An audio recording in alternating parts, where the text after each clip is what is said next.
A faith-based life story of hope, alignment, and breakthrough.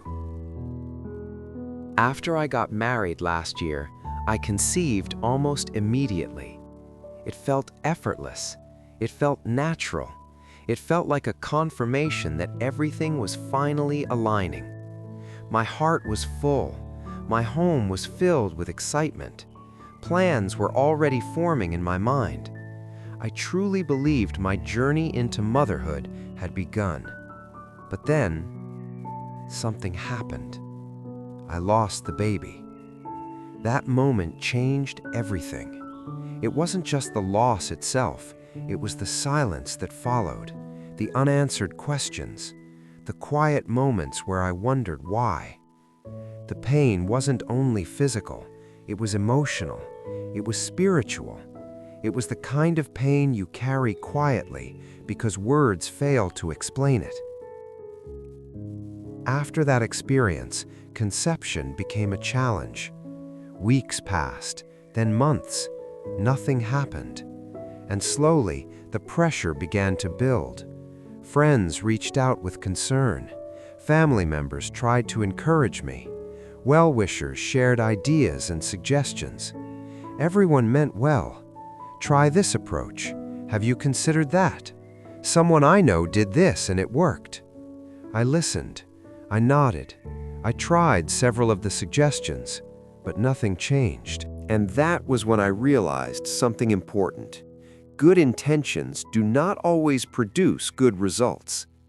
There came a point where I felt tired, not physically, but internally. Tired of hoping without clarity. Tired of trying without direction. So one day, I paused. I stopped running from one suggestion to another and asked myself a deeper question.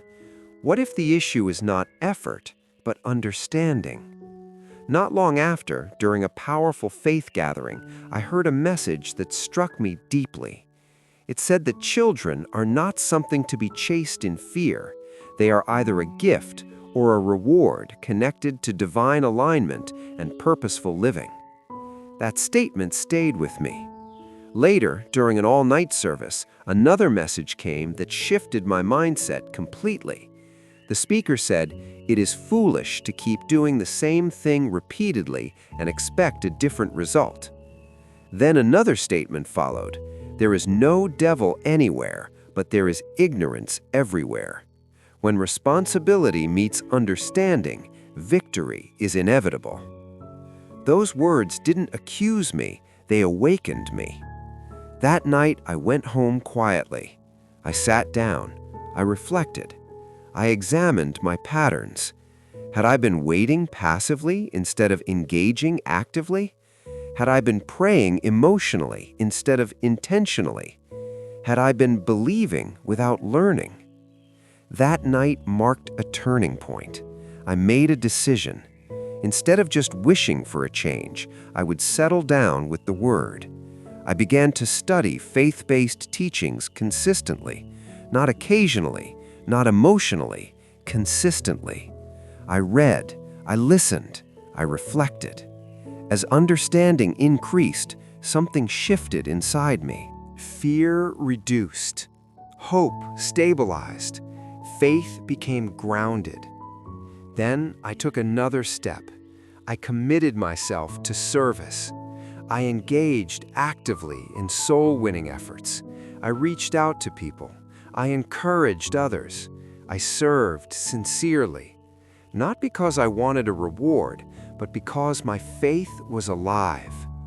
I prayed fervently, sometimes until my voice grew weak, not out of desperation, but out of conviction. Then came a special service focused on fruitfulness. That day, I took a step of faith. I wrote down the names of my future children, not jokingly, not casually, with full belief. And then I danced. I danced boldly. I danced gratefully. I danced as though the answer had already come, because in my spirit it had. After the service ended, something unusual happened. I suddenly felt unwell. It wasn't dramatic, just unexpected. I tried to ignore it.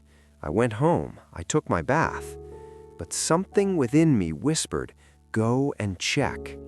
I listened. I rushed to the hospital and requested a pregnancy test. I didn't tell anyone. I didn't want expectations. When the result came out, it was positive. In that moment, tears flowed freely, not just because I was pregnant, but because I finally understood. Faith is not passive. Faith is responsive. Faith acts on understanding. That day taught me that breakthroughs often come when responsibility meets revelation. Today, my story stands as a reminder. Delay is not denial. Waiting seasons are not wasted seasons. Silence does not mean God is absent. If you are listening to this and trusting God for a breakthrough, please hear this clearly. Do not give up. Your story is not over. Your season is not wasted. Your prayers are not ignored. Sometimes the change begins when understanding changes. Sometimes the answer comes when alignment is complete.